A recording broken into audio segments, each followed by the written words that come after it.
Good evening there, everybody. What is happening? Hopefully, you all are having a wonderful day today. So, when it comes down to it, I thought, of course, that I would review this little video that I thought would be very particularly interesting. And I may, kind of split this video into segments or into one or two parts. I'm not really quite sure, or two or three parts maybe, because this video probably is going to be somewhat lengthy. It's probably going to be anywhere from 50 minutes to a little bit over an hour. I'm not really quite sure, but I didn't really want to originally review this whole entire video, which I believe is about 22 minutes long. But I basically decided that I had to because Sugar Shane Mosley, in my view, at least when we talk about the up and coming super fight between that of Saul Canelo Alvarez and Terence Crawford, I thought that Sugar Shane Mosley probably gave the most balanced and the most intelligent analysis possibly out of any other professional boxer that I've seen in terms of analyzing this fight and analyzing the possible result of who is going to win the fight. And of course, you have, certain people that believe that this fight could go either way. At the current moment in time, I do believe that this fight could go either way. Now, that being stated, once again, I've stated in the past that in my view that both Crawford and Canelo Alvarez, that they're on a similar level in terms of all-around ability and skills at their absolute best. So people may ask me, why then would you say that this fight could go either way if that's the case and Crawford is moving up a couple weight classes? I've already explained this, but the reason why that is because Canelo Alvarez, in my view, has slipped to a greater degree than what Terence Bud Crawford has in terms of ability. Now, that's not me stating once again that Crawford, that at 38 years old or damn near 38 years old, this year against Canelo Alvarez and being out of the ring for a year and a half, and on top of that, moving up the weight classes, that he's just going to be someone that's in his absolute prime. But once again, you can't always just take a look and see how an athlete ages and say, oh, okay, well, they're, 3 years younger than this guy, so they must overall have less wear and tear. That's not how sports work. Every athlete is different. Every athlete goes through a different career. Every athlete goes through different wear and tear. Like I've already stated, it's like taking a look at a car. You might try to get a Honda, overall that the model is 2015. You take a look at it, it has 50,000 miles on it, but then you take a look overall at another one, and the other one is 3 years older, or, 3 years, overall from the past, so in 2012, it also has the same amount of miles. So immediately you would assume that the Honda from 2015 is better because, overall it's newer and it's quote unquote younger. But you may not know the wear and tear that that car has. And the older model may have less wear and tear. It may have went through less crashes. It may overall have went through, an owner that treated it better, all this sort of stuff. So basically, that's the point. But anyways, we'll talk about that as it goes along. But once again, you have certain people that believe that Canelo will be a little bit too big for that of Terence Crawford combined with his skills. And you have certain people that believe that Crawford, that he's just way more skilled than Canelo Alvarez and that he'll be able to handle his own and that the weight gain nor the size will be that much of a problem for Terence Bud Crawford. Well, Sugar Shane Mosley is one of the people that believe that Canelo Alvarez, that combined with size and skill, that he'll just be a little bit too much for Terence Bud Crawford. I thought that he brought up a lot of great points within this video, and I've been basically stating a lot of the same things that Sugar Shane Mosley has been stating, but let's see what Sugar Shane Mosley had to state. And not only that, but we're also going to go a little bit into the career of Sugar Shane Mosley as well. Because, of course, it's a little bit nostalgic for me because I ended up growing up in the era, kind of near the end of their career, but I ended up growing up in the era of the Cotto, Mayweather, Pacquiao, Mosley, overall, those, Marquez type of era, to where overall, when I was younger, I pretty much heard about all those fighters and I watched a lot of those fighters. Sugar Shane Mosley, of course, at one point in time was looked at as one of the greatest fighters on the planet. Even at one point in time, debatably, the number one pound for pound fighter once he defeated Oscar De La Hoya. But anyways, let's get into it. Sugar Shane Mosley is going to talk a little bit about this fight. He's also going to talk a little bit about his career and, of course, facing Canelo Alvarez because, of course, they fought, I believe, many years ago. But anyways, let's get into it. Let's see what the man has to say. Hey, switching gears real quickly, we just had the press conference with Canelo and Crawford. You stepped in the ring, you fought Canelo. Talk to me about that. What was it like when you faced him? So fighting Canelo at 154, Yeah. as a young kid, I think he was 21, 22 years old. He had a lot of experience, I should say. He had a lot of boxing experience at his age. 40, 50 fights? Huh? He had 40 or 50 fights at that point, right? 40, 50 fights, but not just that. I'm talking about experience as far as knowledge about being the real experience. Like veteran experience. Like he Yes. knew how to. Now, notice what Sugar Shane Mosley just stated there. He stated, "I'm not just talking about the amount of fights that Canelo Alvarez had on his record. I'm also talking about veteran experience." Why did Sugar Shane Mosley state that? Because, like I've already stated, there's plenty of time. There's a difference between having 40 some fights on your record, and the majority of those guys were not A grade level competition, and then fighting guys that, overall for your 40 fights have been repeated champion after repeated champion after repeated champion, especially on an A grade level. And that's why when we take a look overall at the argument for the Mayweather and Canelo Alvarez fight, you have people that usually, kind of lie on both sides of the extremes. You have one side, of course, with the Mayweather side, or, with the Mayweather fan side, or the LDBC or new media side that loves to state all this stuff about how Canelo Alvarez, how he hasn't changed one bit, and that Mayweather was washed, when Canelo Alvarez had fought them, all this sort of stuff, which, of course, is far from the truth. To state that Canelo Alvarez hasn't gotten better, within about a 10 plus year time span, it just doesn't make any sense, especially for what he's accomplished. But then, of course, you go to the other side, the major Canelo Alvarez fans, and they'll claim overall that Canelo Alvarez, that, he's someone that is way different now and someone that would completely beat Mayweather and has become even more skilled than that of a Floyd Mayweather. Do I completely agree with that side as well? No, I don't. But somewhere, the truth oftentimes lies somewhere in the middle. The truth is about that is that Canelo Alvarez, he was in his prime years, and he was a top 10 level pound for pound fighter. But he wasn't at his absolute pinnacle, nor was he at his absolute peak yet. By the time that Canelo Alvarez had hit his pinnacle and his peak, that was around the time, probably when he was facing guys like Miguel Cotto and guys like Gennady Golovkin and, in those fights. That was when Canelo Alvarez had reached his pinnacle and reached his peak. By the time that I had seen Canelo reach his absolute peak, that was when I started seeing him in fights against Danny Jacobs and Billy Joe Saunders. That's when I said, okay, Canelo Alvarez has for sure reached the peak of his career. Mayweather was already at the peak of his career when he fought Canelo. Now, of course, he was 36 years old. But like I've already stated, just because a person is 36 years old doesn't always mean that they're not at a great point in their career. People need to understand this. Alexander Usyk right now is 38 years old. He's still looked at being a very great prime level fighter and someone that is at the debatable pinnacle or peak of his career. Although I'm sure he slowed down a little bit, but the point being is that everyone ages differently. You can't just take a look at their age and state, oh, well, immediately they're washed up or they're nowhere near the same fighters as what they once were, because that would be a lie. That was when Mayweather was at the pinnacle of his career. To be honest with you, that Canelo fight was probably the last fight to where he really looked in peak form. Every fight after the Canelo fight, he really clearly started showing a little bit of age. Both against Marcos Maidana, Manny Pacquiao, Andre Berto, even against Conor McGregor, he showed clear, visible age against all those fighters. But against Canelo Alvarez, that was probably the last peak level performance that he ever had. Every fight after that, he was starting to slow down a little bit, at least in my personal view. But the reason why I claim this is because, of course, what many of the people, like when I review Dante or Aki TV, what they'll love to claim is that, well, Canelo Alvarez, you can't say that he was too green, because he had 40-something fights on his resume. Well, I'm not going to claim overall that Canelo Alvarez was too green necessarily, because you cannot be a champion and also ranked as someone being in the top 10 pound for pound and be quote-unquote too green. But if we are going to be real, Canelo Alvarez was not at a pinnacle point in his career. Now, is that me stating that even at the peak of his career, that I think that he was a more skilled and more talented fighter than Mayweather? No, personally, in my view, he wasn't. Even at his absolute best. But to just claim all this stuff about how Canelo has not improved over the years, or that, he hasn't increased anything in terms of skill or all-around experience, is just nonsense. You can take a look if you really know what you're watching, overall once again, and Canelo has improved as a fighter. Once again, there's a difference when Canelo Alvarez, overall at that point in time, when he's fighting someone like a Mayweather or, fighting someone like an Austin Trout. People overall, of course, will use and say that basically, well, Canelo had 40-something fights, right? But he had 40-something fights against guys that pretty much were give-me fights. I mean, he did fight some former champions like Carlos Baldomir and Kermit Cintrone and Sugar Shane Mosley, but those guys were not really looked at as being great in their career.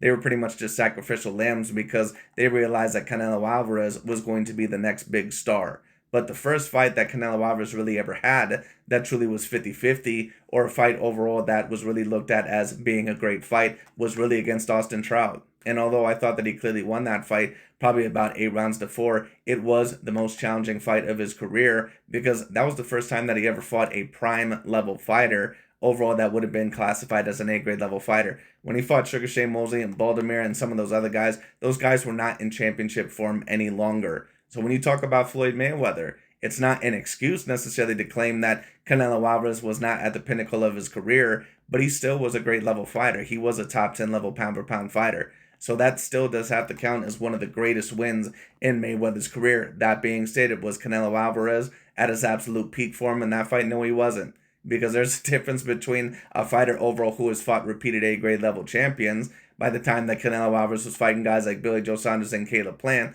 versus a Canelo Alvarez who really only had fought one A grade level fighter at that point in time. It just is what it is. All right. By that time, Mayweather had been in so many big fights, and Sugar Shane Mosley understands just like I do that you can have 40 something fights. Like I have people overall on my channel all the time that always love to debate all this stuff about, well, Usyk can't be all time great because he only has 23 fights, right? But his 23 fights, or however many fights he has, the quality of opposition is higher than a lot of fighters that have 50 or 60 plus fights on their record. Because when you take a look at a certain amount of those fighters that have 50 or 60 fights, a lot of those guys that they fought were bums. It just is what it is. So I mean, it's whatever. But once again, like I said, it's almost kind of like if we were to take a look at it at another sport. Like, and I'm not going to drag this on much longer, but almost kind of like when Novak Djokovic, when he beat Carlos Alcaraz in the French Open for the first time on his first Grand Slam run, I believe. At that time, he only had either one Grand Slam or zero Grand Slams. But the point being is that, we're not going to sit here and debate overall, or, it wouldn't be fair to claim that, oh, well, Djokovic, beat Carlos Alcaraz at his absolute peak because he was still learning how to win, at least consistently. And that's what Canelo Alvarez was still learning to do against A-grade level opposition. Do I believe that Canelo, even at his absolute best, is better or greater than Floyd? No, I don't. But that being stated, was Canelo a fighter that, is this guy that just didn't improve over the vast amount of years that he's been fighting ever since the Mayweather fight? No, that's also ridiculous. So it is what it is. So I wanted to state that very quickly because you always get these people that just want to act like Canelo Alvarez has never made any improvements whatsoever ever since that fight. And there's a difference when Mayweather overall had fought many pound for pound level talents when they were on the pound for pound list, such as Judah and Mosley, overall, and Cotto and De La Hoya and certain guys like that, and Ricky Hatton and all these other guys, and Canelo had never fought anybody really on that level before. And let me also state this, that could be a factor in this Terence Bud Crawford fight, because what I'll personally state is this, if you're asking me who I think has seen more of the other's type of style, I would say that Canelo, I think, has probably seen something like Terence Crawford more than what Crawford really has seen Canelo before. I don't think Crawford has ever fought a fighter that, first of all, not only is as big as Canelo, but as skilled. I don't think Crawford has ever been in the ring with an animal like Canelo before. But anyway. Counter, you know, to block and counter, do different things. So it wasn't like he was just an ordinary fighter. And I was like, and fighting him, I'm like, wow. He actually knows how to, get away from stuff. He knows how to counter. He knows how to, trick shots up. And so he knows how to do stuff, and for a young kid. So, and that was at 154. That was a long time ago. So now, he goes to 160. He's fighting all these, Golovkins, all the guys. And then he goes 168, fight a lot of guys, then, going to 175, a little too big, but not back down. Now, you notice that Shane Mosley overall just stated that was a long time ago. So once again, what is Shane Mosley stating? He's saying that Canelo has improved ever since that time that he fought me. 68. And a lot of times, let me also rewind that, because Sugar Shane Mosley is about to state something that I've also been stating about Canelo in the light heavyweight division for years. A lot of guys, then, going to 175, a little too big, but not back down to 68. Thank you, Sugar Shane Mosley, for stating that. Now, he stated that Canelo overall 175, a little bit too big. What is he talking about? He's stating that Canelo Alvarez does not belong at the 175-pound weight class. Thank you, sir. Because I get these people overall that try to act like Canelo Alvarez is just this guy that's a natural super middleweight or light heavyweight. He's not. He's not a fighter that belongs at those weight classes. Now, he's a guy because of his extraordinary level talent and skill. He was still able to win there. But there's no way you're 5'7", overall, and you're a guy, that belongs at super middleweight or light heavyweight. I've already explained this. Canelo Alvarez is the only super middleweight champion ever within the history of the game to ever win at that weight class, possibly even at the light heavyweight class, at least in modern times, and be of his stature. The only fighter. So once again, that's why I claim overall that Canelo, a lot of people don't realize how skilled you have to be in order to accomplish that with his size. Now, is he a bit girthier? Is he someone that is a bit, overall, muscle packed, a little bit more muscle packed? Sure. But he's not someone overall that belongs to those weight classes. He's someone overall that really belongs more at the middleweight division. All right. So it is what it is. So thank you, Mr. Sugar Shane Mosley, for saying that, because I get these people overall that claim that, oh, Canelo just lost to Bivol, overall because it was fair and square. No, Canelo clearly did not belong in that weight class. All right. Now, that's not me stating that he did not lose to Bivol because, of combined size and skill, but to just act like Canelo is this light heavyweight is just ridiculous. And a lot of times, like even for me, going to 54, it slows you down. Yes, it slows down you in the way, and it can. Thank you, sir. Now let's continue to hear what Sugar Shane Mosley has to say. Take away some of your power too. I remember. What have I been saying? Once again, I get some of these people overall that come on my channel, these Terence Crawford fans that claim that, oh, well, he's going to jump up in weight and, it's more than likely not going to be an issue, blah, blah, blah. Any fighter that even moves up, even usually just one weight class, they end up usually feeling a difference, not only in the power, but in their speed, in their agility, and everything. That's why people are stating overall, people that have actually moved up multiple weight divisions at one time, like Sugar Shane Mosley, it's different. And then on top of that, you're fighting a fighter that is looked to be on your same level in terms of all-around talent and skill. Now, of course, many people would debate that Crawford is way more skilled than Canelo, which of course is not the case for any of us that know boxing. But I mean, we'll save that, for later on in the video. But anyway. And this is something I remember when I fought Canelo, like my punching power was good. My speed was, pretty decent. I had some things that wasn't all the way where I could have been. I could have been a lot better. But then I sparred with him. Right after that fight. Actually, I'm healed up a little bit better. Everything's better with me. And Canelo said to me, or his coach, Canelo said to me, he said, you're a lot better at 147. You're faster. You get harder, and you're better at 47. Thank you, sir. Thank you for stating that. I've been telling people this the whole entire time. People don't understand that when you're gaining that substantial amount of weight, and if Crawford is planning to go up to 185 to really plan to face Canelo Alvarez and try to prove he's stronger and all that bullshit, and you have these people overall, these Terence Crawford fanboys, that'll claim all this stuff about, oh, well, Terence Crawford, he has that dog in him, he wants to prove that he's stronger. You go ahead and try to do that. You go ahead and try to do that at a weight class that you've never been before. You're fighting an A-grade level fighter, an all-time grade level fighter, although, of course, he's not anywhere near the same level as what he once was. But, I mean, the thing is that Canelo Alvarez, it can affect your power. And the reason why it can affect your power is because you're not landing to the same rate. You don't have the same speed. You don't have the same agility. You don't have the same dexterity. All right? So that's the reason why the power ain't the same, because you can't hit them in the same angles and positions as what you once did. Because I don't care what anybody says. When you're gaining weight, weight overall for two weight classes and at a weight that you've never fought in the ring at before, you're going to be slower. Your power is going to be affected. Your stamina is going to be affected. Your footwork and your foot movement is going to be affected. Everything is going to be affected physically. And even skills-wise, it will represent that. So that's why people, overall, they're not understanding. Like, they think that Terence Crawford is just going to go up two weight classes, try to compete with Canelo Alvarez in terms of being 180, and just be the same as what he was at 147. Like, bro, in his last fight against Madrimov, he even looked a little bit more limited. And you expect him to look the exact same against Canelo Alvarez as what he did against Spence. Even if he does end up winning the fight, he's not going to look as what he did against Spence, because his body is going to be completely different. But anyway. And I was thinking to myself, you just don't know that I had some stuff happen to me. But I thought that I could still beat him because he was young. Well, Sugar Shane, not to interrupt you too much here, but even the best version of you would have never defeated a Canelo Alvarez. At least not the best version or a great version of him. Sugar Shane Mosley was an all-time great level fighter. He's someone that was a great level fighter. He's one of the greater fighters of the past 30-plus years. Definitely. But the point being is that Sugar Shane Mosley also was a guy to where, I'm not going to say that he was one-dimensional, but he was a guy that would not make great adjustments mid-fight. He was not a defensive master, and on top of that, although he had a little bit of maneuverability and movement, he was not known for moving his head off the center line very well, which is why he ended up losing certain fights to Vernon Forrest, losing certain fights to Miguel Cotto, losing certain fights to Floyd Mayweather, and certain guys like that. He ended up losing those fights. Sugar Shane Mosley was a great fighter, all-time great level fighter. but he was a guy that, was he as skilled as someone like a Canelo or a Crawford? No. He wasn't quite as skilled as either of those fighters. Those guys have more in their tool bag than what a Sugar Shane Mosley did.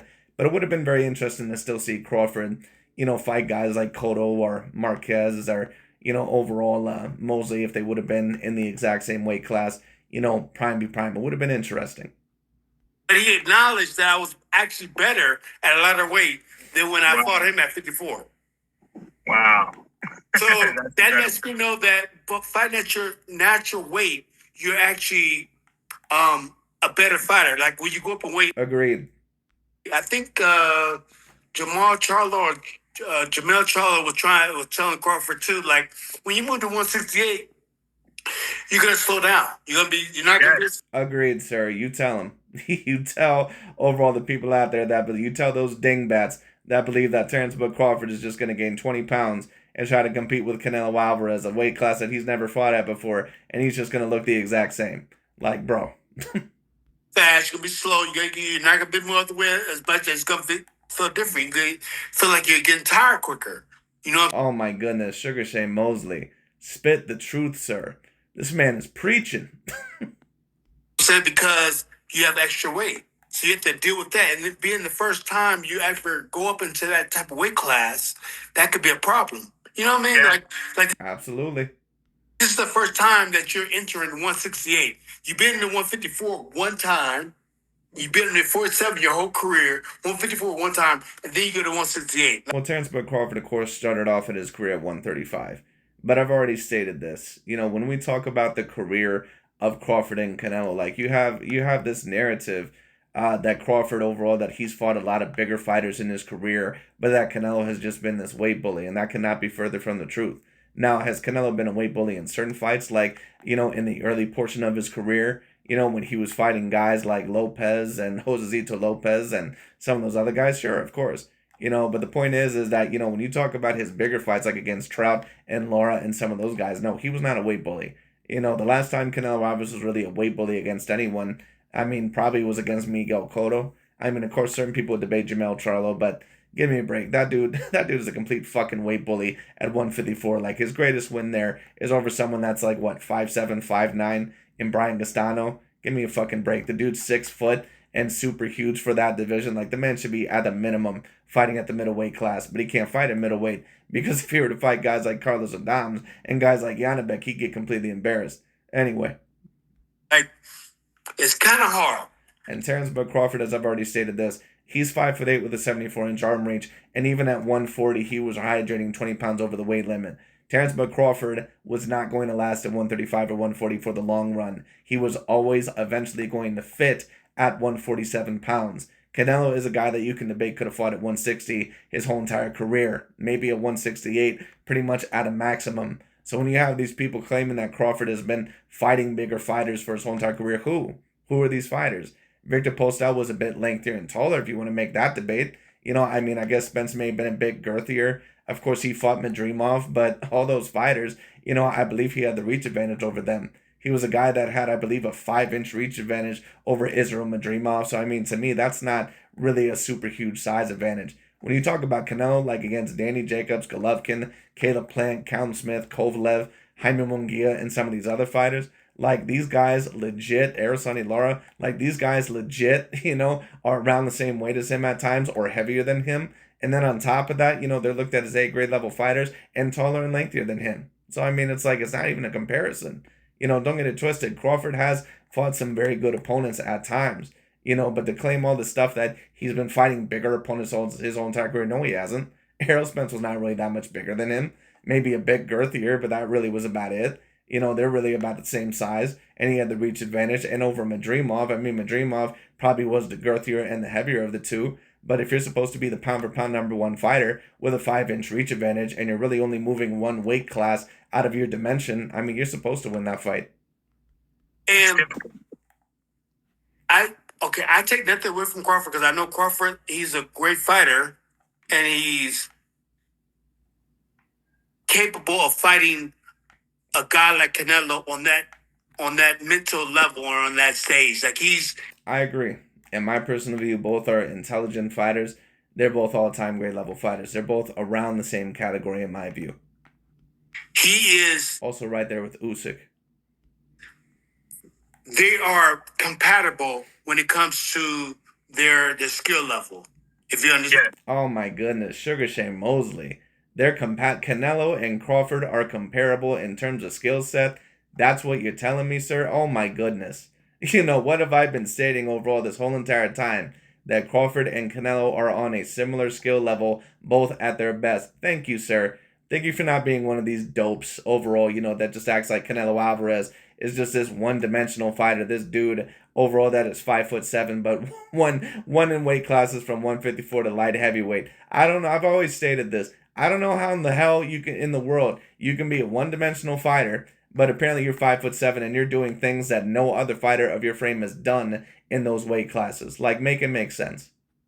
They make sense, right? They're compatible with that. They both have Now that being stated, what I will state is this: Canelo's style has become a bit more one-dimensional as of lately and more predictable. But you expect that, of course, with age. You expect that with the slowing down. The question is Canelo going to be in good enough form to beat Terence Bud Crawford? And I'm going to favor him ever so slightly. But if Crawford ended up winning this fight, I wouldn't be shocked because I just don't think Canelo Alvarez, you know, is really in a prime form anymore. I think that he's still championship level worthy, but I don't think that he's an A+ level fighter anymore. I think that he's around an A, you know, somewhere around there. Much about the sport. They're both, veterans of the sport. Yeah. So the difference is going to be the weight. Crawford might not believe that right now, but he will when he gets in the ring. The difference is the weight. The weight is... Agreed. And you have some of these fighters that, you know, they talk all this shit, you know, about going up 2 weight classes or certain things like that. But then they get in the ring against Canelo Alvarez or someone else like that. They feel the power and they feel themselves slowing down and their power not affecting that fighter that they just moved up the fight. And then all of a sudden they just start moving around the ring and they just fight to survive. Now, do I think that Crawford will try to put on a better showing than Jermell Charlo? Yes, I do. I think he's going to try. But if Canelo Alvarez comes in good form and is actually able to trap Crawford up against the ropes, it's not going to be a good night for him. If there's a 154, it would be a good little scrap. That would be more of an even fight if Canelo was still 54 back in the day, maybe. That would be like an even fight to me. Yeah. But now that Canelo's been at 68, 75, he's been 60 for a long time. I mean, he's been fighting this weight class for a long time. It's not like he just got there. Yeah, he's comfortable. Agreed. He's been adjusted to the weight class for a long time. Now, is he naturally a 175-pounder nor 168? No, he's not. He's not naturally in those weight classes, but he's been at least adjusted to them. Crawford has never fought, you know, at those weight classes. So the point is that although Canelo is not really someone that is a natural super middleweight, he's adjusted to their level of power and their level of size and their level of strength. So, I mean, to just think that Crawford's going to go in there and just completely maneuver Canelo Alvarez around like he's just some bitch. I mean, no, it's not going to happen like that, bro. Sorry. But it is what it is. He's comfortable. And he's going, he's fighting 68, which is really more of his weight class than 75. So now... Thank you, sir. Thank you for stating that. And Canelo's even a bit small for 168, but at least overall his weight at this point in time in his career could kind of fit at 168. But even in my view, he's not really a 168-pounder. But, you know, he doesn't really want to lose the weight at this point in time in his career because, of course, it's pretty exhausting and pretty, you know, overall, what's the word that I'm looking for? It can be draining overall to just not eat as much as what you want to eat or some other stuff. And many fighters, when they get older in their career, even if they don't quite belong at that weight class, they just don't want to deal with that shit. So they say, I'm just going to fight at this weight class. I can just fit here. Man, I mean, it's going to be very hard for Crawford to do something. I mean, to get something done, which he can because they have the height and all that stuff, but it's going to be so hard. And I just can't see it. I mean, anything can happen because it's a fight, and you can never count anybody out. Never. Crawford's very strong physically. He has great physical strength. Natural strength, you know what I'm saying? So, and that's how I was able to move to 54 and go up different weight classes to be able to work with, let's say, like Fernando Navarro. Well, Sugar Shane Mosley overall, quote-unquote, natural strength. Of course, at one point in time, you were caught on PEDs. But, I mean, Sugar Shane Mosley, of course, was a great fighter. He was someone that, of course, yes, he was caught on PEDs, but he also was just someone that has, you know, great natural strength. So does Canelo and Crawford. Now, that being stated, I believe that both of them are probably on steroids as well. Canelo, of course, has for sure gotten caught on PEDs. And Crawford, of course, works with the snack program that, has kind of overall, been under the microscope as of recent, which in my view, they should. There's no way you're going to sit here and tell me that they're with one of the former top suppliers of PEDs in the world in Victor Conte and that something's not going on there. Sorry. Vargas, whoever else, I was a 54. Yeah. But naturally, I'm really a 47-pounder. I think more so. I agree with that. Sugar Shane Mosley was more of a natural 147-pounder. So were certain guys like Miguel Cotto and certain guys like that. They really didn't belong anywhere really above those weight classes, but at times because they were combined with their skill set and athleticism, they were able to win in certain fights above those weight classes. Now my personal view, when you talk about those fighters, I would have loved to have seen Crawford against certain fighters like him and, Shane Mosley, of course, talking about Miguel Cotto and Marquez. I think Marquez probably would have been a bit too small, but Miguel Cotto would have been very interesting as a fighter because in my view, he was more skilled than that of a Sugar Shane Mosley. He just was. He had more in his toolbox. He had a better jab, better left hook overall than that of a Sugar Shane Mosley. Moved his head a little bit better.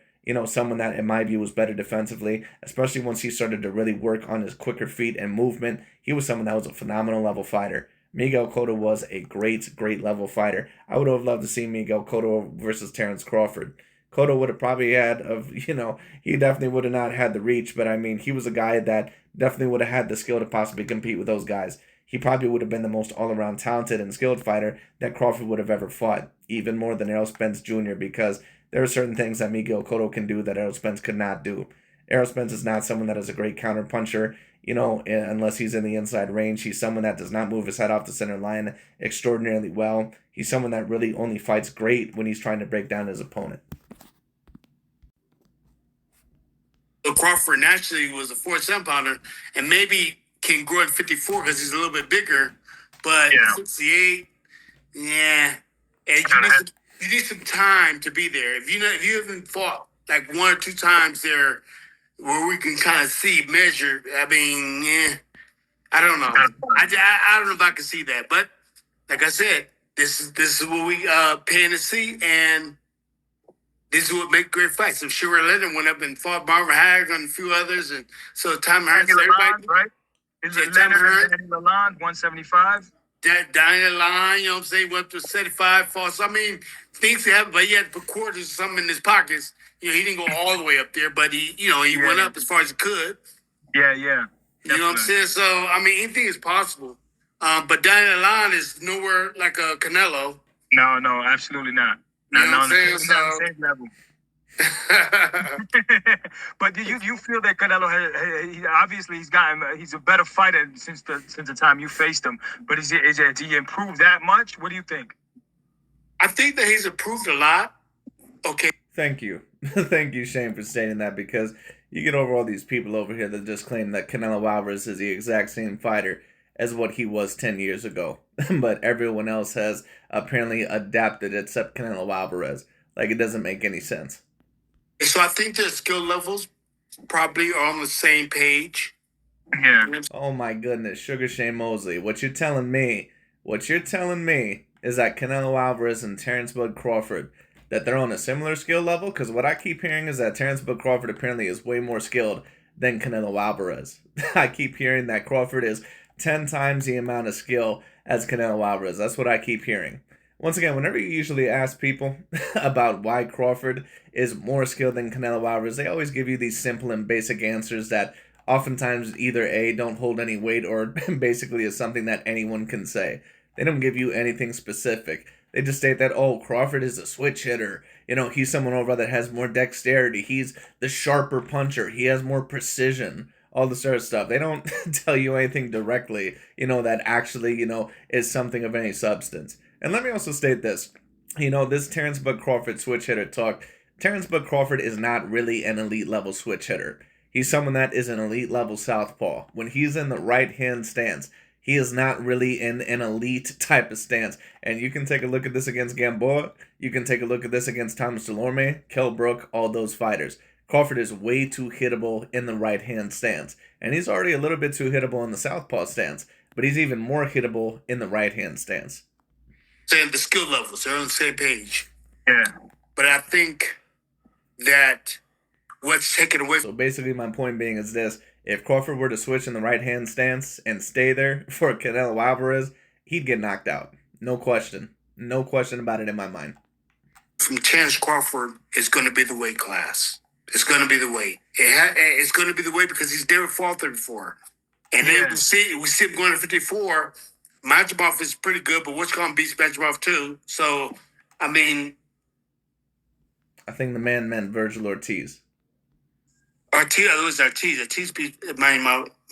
What's his name? Majimov. Yeah. He just beat Majimov. Yeah. Virgil Ortiz. Virgil Ortiz. So he just beat Majimov too. So it's not like, Majimov is some big killer or whatever, right? Oh my goodness. Thank you, Sugar Shane Mosley, for finally stating all this stuff. Thank you. Because you got these guys out here that try to act like Madrimov is this guy that was just the be-all, end-all. Dude, he's never been in the ring with the champion. He's someone that's an A- level fighter. He's a very good fighter. Is he someone like Canelo Alvarez? No. Then you go to 68, where Canelo's fighting and beating Triple G and, Kovalev and all these.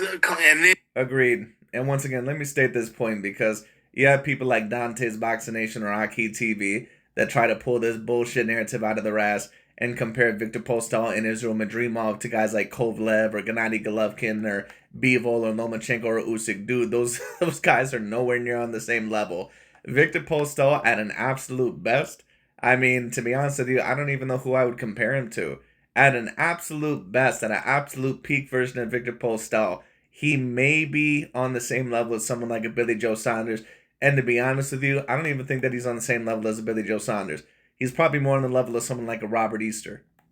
And you're going to jump from there to 54 to 68, 47, 54. That's my big thing. That's my big thing is that, yes, they're probably even in talent. But thank you for stating that, sir. Because I get all these morons that come on my channel and say Crawford is way more talented than Canelo Alvarez, all this stuff. And I'm like, really? What makes him more talented? And they always give me these basic-ass reasons, overall that really make no sense whatsoever. There's different circumstances for this. Definitely. Now, Shane, you faced him. What are some of the sneaky tricks that Canelo does that Crawford should be aware of, you think? Well, Canelo's a very quick counterpuncher. And that's... Agreed. And Canelo Alvarez is someone that is an extraordinary level counterpuncher in every range. He's a great counterpuncher within the mid-range. He's a great counterpuncher within the inside range. He's also even a relatively great puncher on the back foot, although he's not quite as good on the back foot as, say, what a Crawford would be, because Crawford does have the better and the quicker feet, both at their best.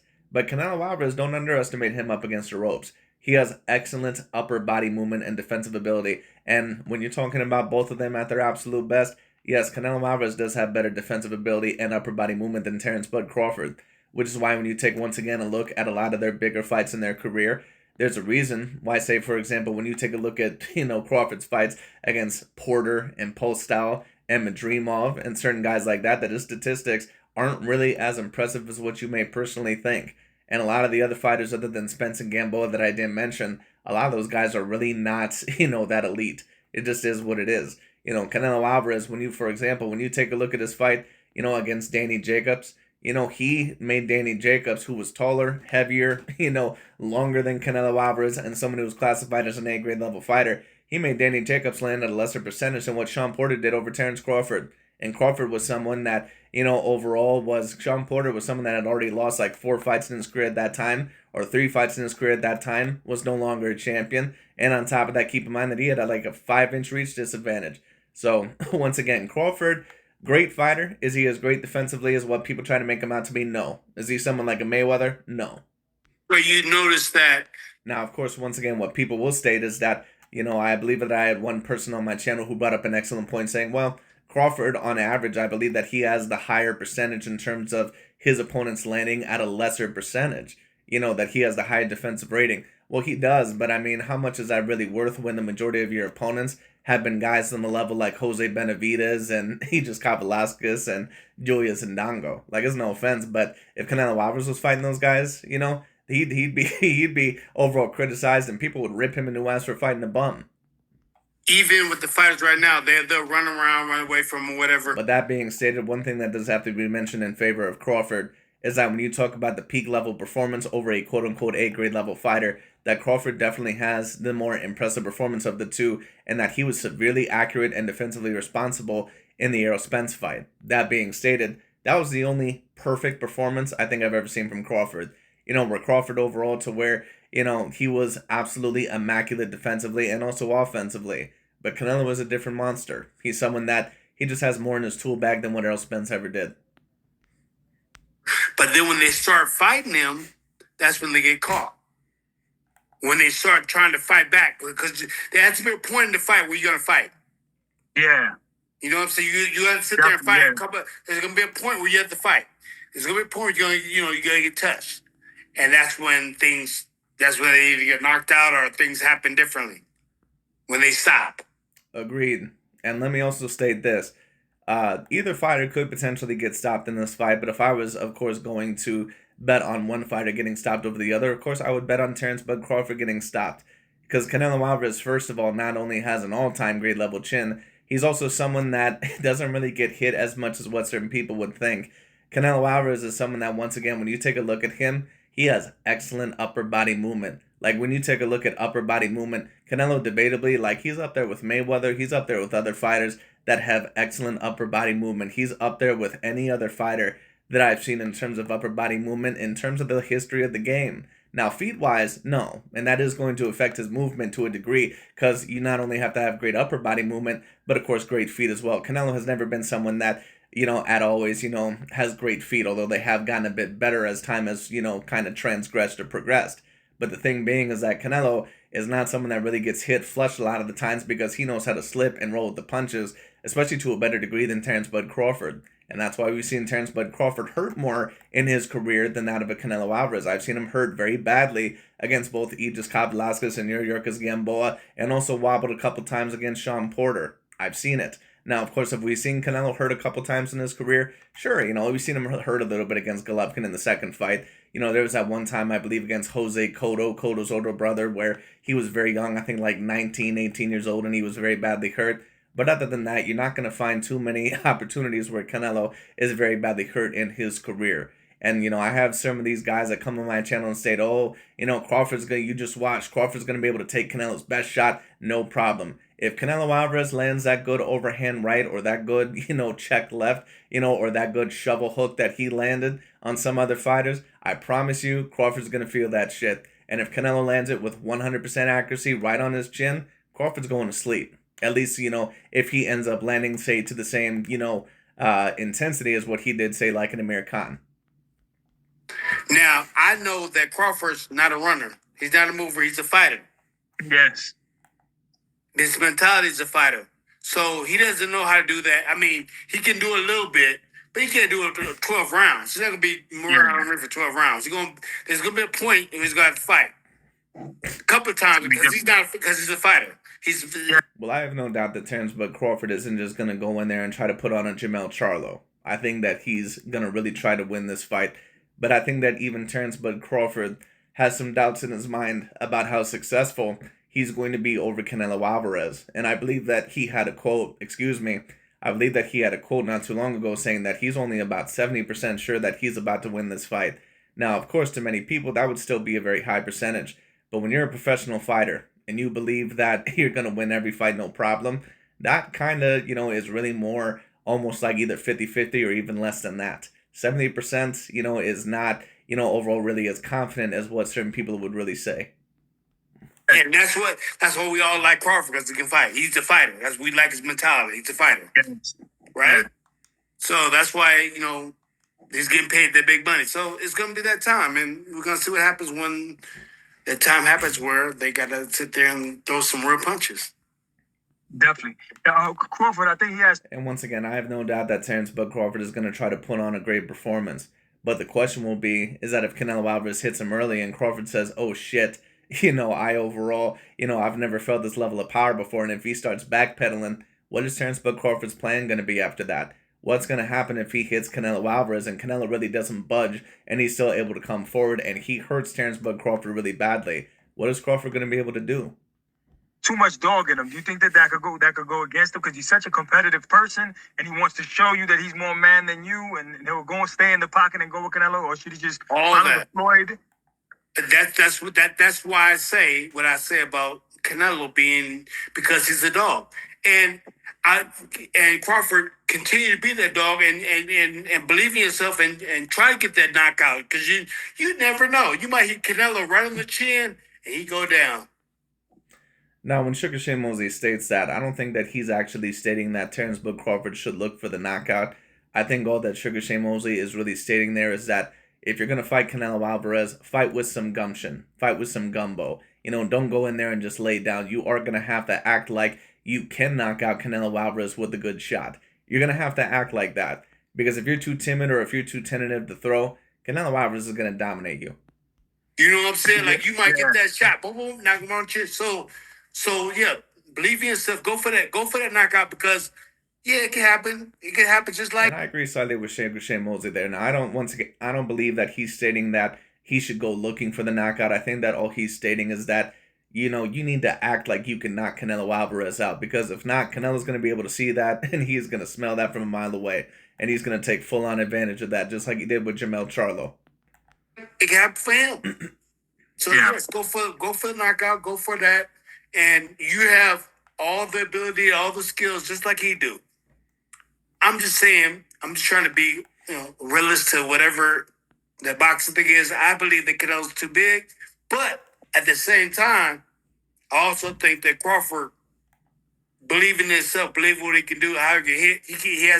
He has 2 hands, 2 gloves, and he's just as smart and knowledgeable as Canelo is too. So Agreed, sir. Thank you for stating that. I agree. Both of these fighters, in my personal view, they're on a very similar level in terms of boxing IQ. They both have certain skills over the other. They just fight in different ways. It can happen. Definitely. Shane, what would be your advice to Crawford to win this fight? My advice to Crawford is probably to stay on your stick. You know what I'm saying? Keep the punches long range. Trying to not to be in the pocket too much. Absolutely, because that's exactly what Canelo's going to be looking for. Canelo wants this fight overall to be a very nasty fight. At least if I'm Canelo Alvarez, I'm trying to bully Terence Bud Crawford throughout this whole entire fight, and I'm trying to make this a very, very ugly fight. That's what I'm trying to make, this for Terence Bud Crawford. I'm trying to bully him and really trying to push him up against the ropes and see overall if that gain weight really win against Terence Bud Crawford in terms of slowing him down. And if it does slow Terence Bud Crawford down, and if he's not able to get out of the way of the punches, and if I see him start slowing down after the first 4 rounds, he's going to be in deep shit. Because if you're in the pocket, that's when Canelo's going to be able to catch you. Because I don't care how phenomenal of a puncher you are. I don't care how phenomenal of a boxer you are. When you move up to a weight class, even sometimes just one weight class, and you're fighting a guy that is accustomed to different levels of size and power, you're going to feel it. And then on top of that, they've been adjusted to that weight class for many years. Even take a look at Inoue in his last fight. And Inoue is someone with phenomenal, monster level power. No pun intended. He's someone that, overall is one of the greater punchers that I've ever seen. Take a look at his last fight against Roman Cardenas, someone that has fought at 126 for a good amount of his career, or at least for a few fights. That was probably the biggest fighter that Inoue had ever fought. And you could tell that the level of power was not quite as impactful in that fight it was in previous fights. And the level of power also was bothering him more than what it was in other fights. So imagine moving up 2 weight classes to a weight class that you've never been to before. Come on. But I'm not saying like that, and that doesn't mean moving around the ring, like you have to jump around the ring. That just means just not being in the pocket too long, because Canelo's very fast. It's faster than what you would think. Sugar Shane Mosley saying, I'm saying that from experience, because that man whooped my ass. Say that. Now, of course, that's, what I will state is this. Sugar Shane Mosley overall was not really at a prime level when he fought Canelo. He pretty much was done at that point in time in his career, or that was really the beginning of the end for Shane Mosley. But I mean, the thing is that I've already stated this. Is Sugar Shane Mosley someone that is quite as skilled, all around as a Terence Crawford or someone like that? overall of a Canelo Alvarez, even at his absolute best. No, he's not someone that has as much in his toolbox. But anyway. So like 2-punch combinations, get out of there, stick and move. Don't stay in the pocket for 3-punch combinations. No, you can do 3-punch combinations, but meaning keep the jab always out there. Keep long. Agreed. With the 3-inch reach advantage and with Canelo Alvarez being slower of foot and someone overall that, may potentially be slower, that jab needs to be out there at all times. Range punches always out there. If you, kind of like what Bivol did, if you keep your long range punches, then you'll be all right. Long range. But when you start trying to get in there and trade heavy blows, that's when you're gonna be in trouble. But if you stay smart, with your boxing skills, then things could be difficult for Canelo to respond, and you'll be able to, hopefully you can be able to get through the whole fight, do your thing, touching them and make them respect your power. And, you'll be maybe outpoint him or something. Maybe we can knock out. You know what I'm saying? Like, anything can happen if you hit him on the chin, you hit him on the chin, he got power and speed, anything can happen.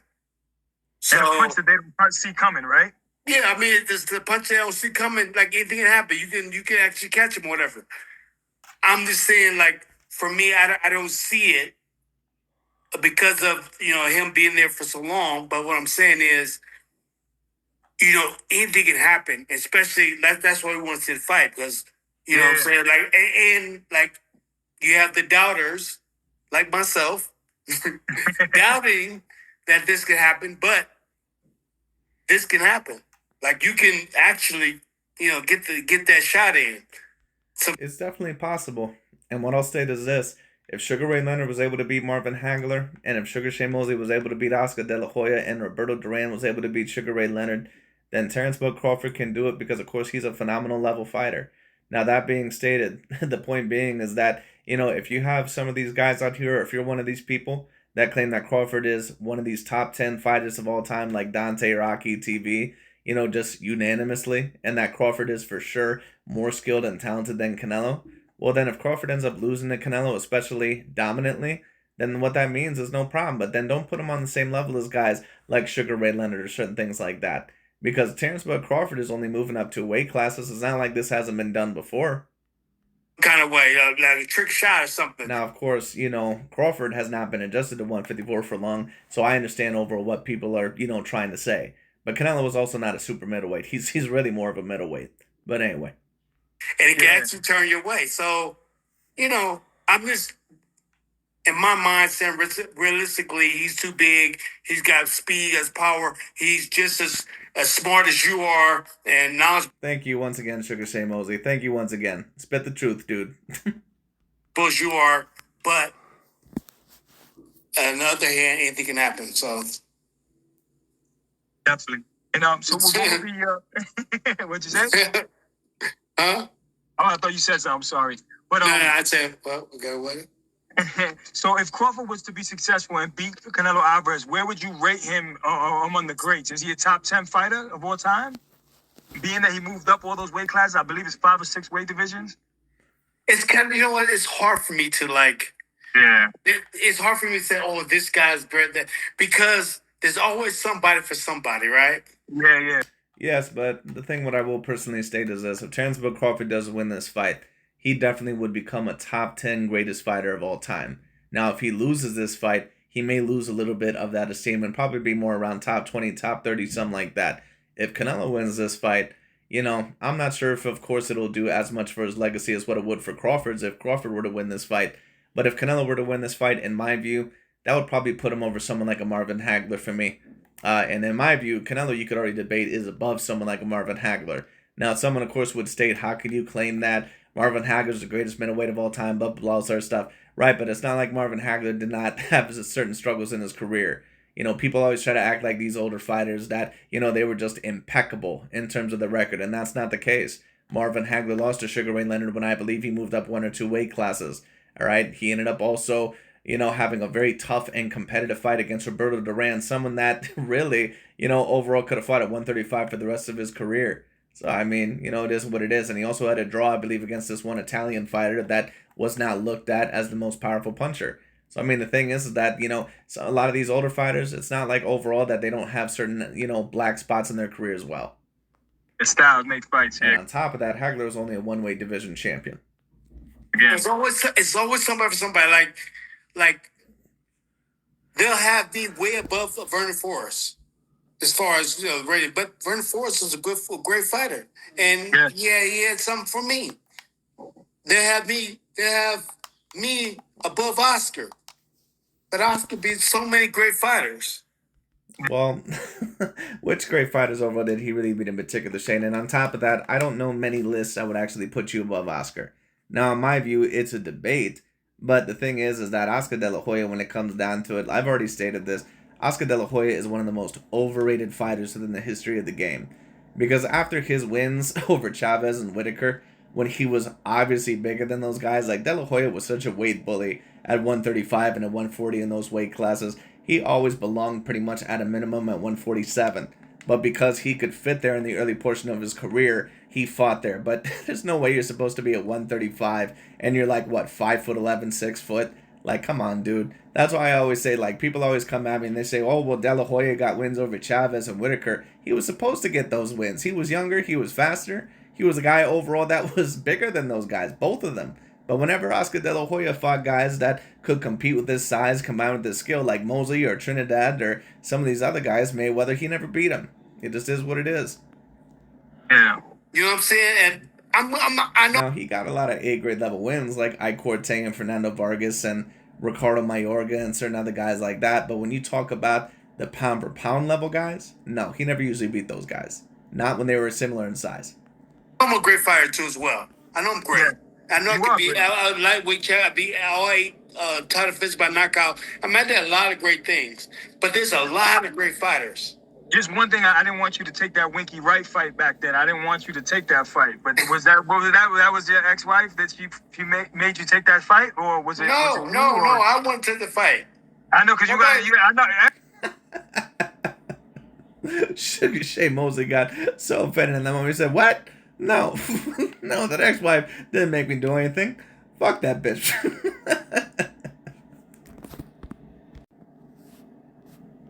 You're a fighter. You're gonna fight everybody. I know that. This is a Terence Crawford thing. Yeah. This is Terence Crawford with Canelo. No, yeah. I'm taking that fight because you. And Sugar Shea Mosley never really belonged at the 160-pound weight class. He belonged really more at about 147, maybe 154 at the most, but really more 147. Say he's bigger. He's bigger. Bigger than me. You want the challenge? I want the challenge, and not only that. Like I didn't have to fight him, right? But people didn't give him a chance. Yeah. I was 54. I was 47, but I went to 54. They didn't give him a chance. It's like, you know what? I didn't get a chance. They didn't give me a chance when I was lightweight. I had to fight my way all the way up to fight for Oscar.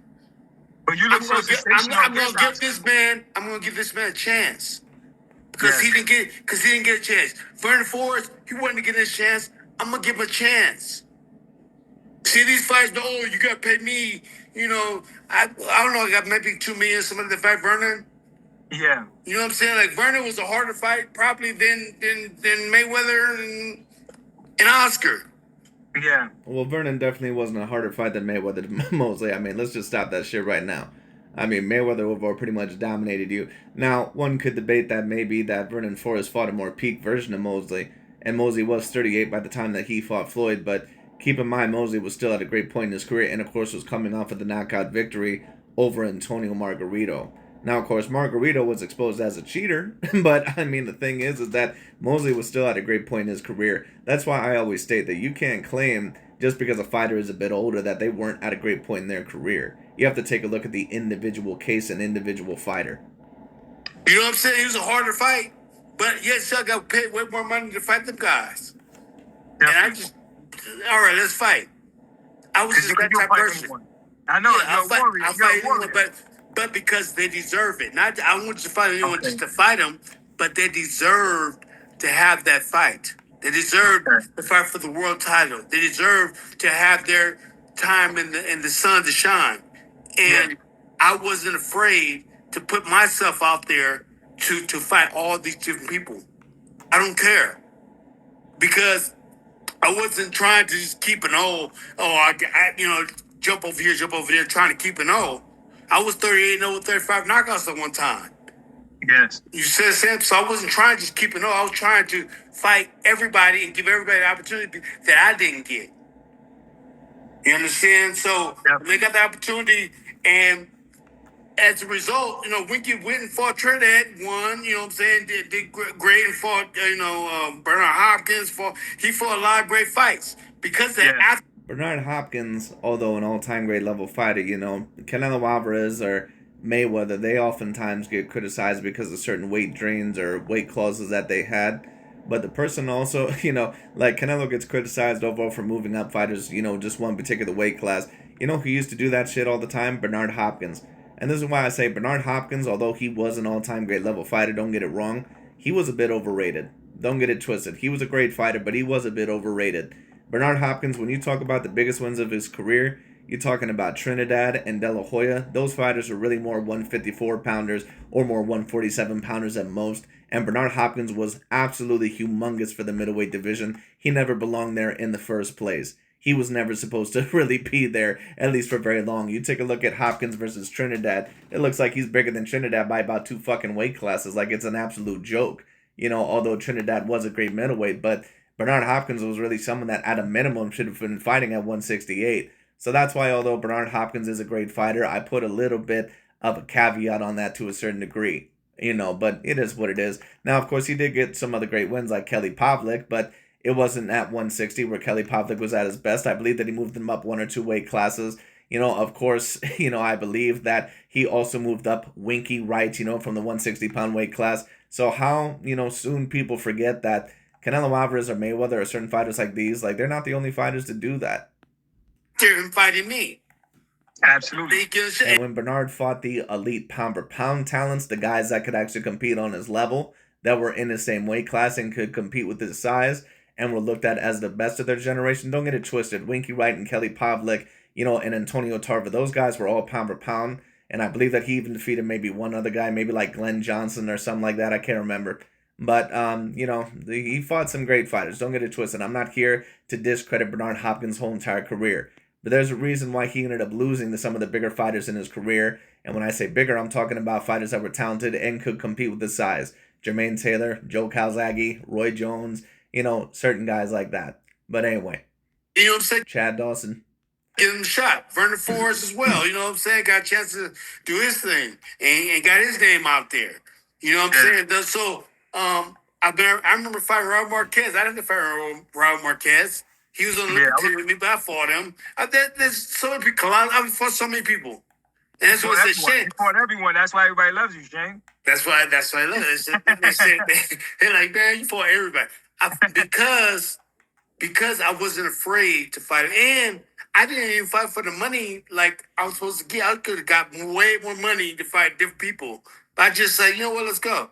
Let's do it. You want to fight? All right, let's go. Let's go. So we have to bring that back. Even though the Turk is giving money to people to fight, hundreds of millions of dollars over that's great. But when it gives you $100 million, give you $10 million, give you $20 million, whatever it gives you, I mean, you best go out there and fucking put everything out there. Don't. Agreed. And not lay a Jamel Charlo. But we'll see. Anyways, the video, I believe, is only going to be a few more minutes longer. But if it ends up cutting off, it's going to be because, overall my phone ends up running out of storage space. So hopefully it'll let the whole interview play out. But just in case that happens, that's the reason why. Be playing around be happy that you're getting paid that type of money. And when you get paid that type of money, man, you better damn near die in that ring. Shit. I hear they better go to war. Come on, man. Come on. Yeah, too much now. But you think making the ring smaller will help that? Help the person not be able to run? Well, it will make the fight more. The fighters fight more. Yes. I think that might be a good because that's why I worked out in small rings, 50 by 15, 16, 17 by 17, whatever. And then you have to just move and duck better. You can't just run away around too far. So I think that might be a better. And that could favor Canelo. That also could favor Crawford. Because sometimes Canelo Alvarez is a guy that, although of course he can put on the pressure, believe it or not, what Canelo mainly likes to do is that he likes to out counter his opponents. If it's with pressuring his opponents, and that's the thing he has to do. But Canelo mainly likes to counter his opponents. So that could actually work against him, if there's less, ability to move around the ring. But I still would say that it would probably favor Canelo to a certain degree because, of course, he's the one overall that has, the slower feet. But anyway. Better idea to make the rings smaller if you want to get better fights. Okay. And you get guys who have better skills too because they have to really learn how to really duck side to side move and back and forth or whatever. I think it's foot movements all it's really better. So I think that might be a good idea to make the ring a little bit smaller. So that way they can't go way out there. But at the same time, you have to judge if you have heavyweights because you won't have a heavyweights because that might be too small for heavyweights. So let's say the weight classes, you will have the ring size for the different weight classes. That makes sense. That's why they gotta hire you. Turkey gotta get you in. Hey, come on, man! I would love for Sugar Shane Mosley actually to be a boxing commentator. This man overall seems to be one of the sharper, and also one of the better boxing analyzers that I've ever seen. Andre Ward is usually up there as well, but I cannot really count his testimony for this fight because, first of all, he's a hater of Canelo Alvarez for whatever particular reason. And that's not me stating that some of the critiques that he's put on Canelo have not been somewhat fair, but it's very obvious that he just does not like Canelo for whatever particular reason. He's picked against him in the past several fights. And then, of course, when you talk about also Andre Ward, he's also best friends with Crawford. So I can't rely on his analysis. I can't rely on Teddy Atlas because he's also hated on Canelo for a very long time. I also cannot rely on Timothy Bradley. But, it is what it is. But Sugar Shane Mosley, in my view, so far, he's had the best analyzation of this fight so far from what I've seen. I'm trying to tell you how to do this. At least from my perspective. Now, of course, could it end up in a completely different way than what me or Sugar Shane Mosley predict that it's going to be? Of course. But, I've so far, I think Sugar Shane Mosley is looking at a lot of logical points that maybe certain people overall wouldn't really, kind of talk about. Definitely. They need you, man, and they need you to teach these young fighters too. Give them tips and all that because they need that old school wisdom that you have. And it's oftentimes very hard for all-time grade level athletes or all-time grade level boxers to really actually be great prediction or analyzation artists. And the reason why that is because their whole entire life they've been pretty much successful. And the way that they take a look at it, even on the top level, is say, well, this is what I would do. So why would that fighter or why would this guy not overall do it the same way? That's why you notice in the NBA or certain sports, the best of coaches or the guys who do the best breakdowns, they're not usually ever all-time great level, players. Like Larry Bird and Michael Jordan and those guys, they weren't ever usually great head coaches, or when they tried to be, or in charge of a team, they weren't ever really great with the draft. Because they take a look at it and say, this is what I see in terms of what made me great. So why did these guys not do the same thing? So it's completely different. The people that usually are the best coaches or the best analyzers are the people that actually were on the bench or the people that didn't become all-time great level fighters, at least usually, because, they're actually able to take a look at the fundamentals from a distance, from an eagle-eyed view, three-dimensionally, and say, okay, these are all the factors that really make something all-time great. Where the other people, they just state, I would do this. Why did they not have the same intelligence? And why did they not have the same ability that I have? It's a mentality. That's what, not just for... Basically meaning that in order to be a great breakdown artist or someone to put on accurate predictions, you have to put people, put yourself in other people's perspectives and not just in your own perspective. You have to look at other perspectives and put yourself in another person's shoes and the possibilities and not just look from your perspective. And all-time great level athletes usually have a very hard time doing that. Especially because they're so self-made and successful. Not just for fighting, it's an old school mentality for all sports. The mentality was different in all the sports. And that's why they had better excitement in these games or in these sports or whatever. There's more excitement because it was just like the hunger was different. Definitely. So absolutely. Well, Shane, final prediction for the Canelo Crawford fight. How do you see that going? I told you already. I think Canelo's too big for him. But anything's I would predict Canelo Alvarez either by latter round stoppage or at least unanimous decision. But if it ended up going up the other way, at least with Crawford winning by unanimous decision or split decision, I wouldn't be surprised at all. But if Crawford ends up winning by decision, it's more than likely going to be because Canelo Alvarez is looking a little bit too much for the counter and trying to show off his boxing ability a little bit too much. And on top of that, he's just slowed a little bit too much. But we'll see. If Crawford ends up losing, is going to be because of the combined weight and also because, he's not really used to that strength and that ability, in my personal view. And on top of that, Canelo may be a bit more skilled than what he knows. But I think Crawford realizes Canelo Alvarez's talents. He even stated that himself. possible. How does it happen, though? How does it happen? Is it a decision, knockout, what? Okay, I'm going to say that I don't see this fight on either side happening as a decision. That's an interesting one. I actually think overall that either or could win by decision. I could easily see either one winning by decision. I actually think that it's more likely that this fight will go to decision. Now, that being stated, it depends which version of Canelo that I see, but I expect a slower version of Canelo, one that has a little bit more trouble time of keeping up as what we've recently seen. And it could also be disadvantageous because although Crawford, of course, is someone that I expect to be maybe a bit faster, he may be slower even than Canelo because of the gain weight, but if he is quicker, it also can be a disadvantage for Canelo, the fact that he is bigger because he's been used to fighting bigger fighters. So if Crawford actually is a little bit lighter than what I think, or if he's quicker than what I think, Canelo may have a harder time because he's been used to fighting fighters that, of course, have been bigger than him, but not quite as speedy nor as good within that range as what a Crawford has been. So we'll see.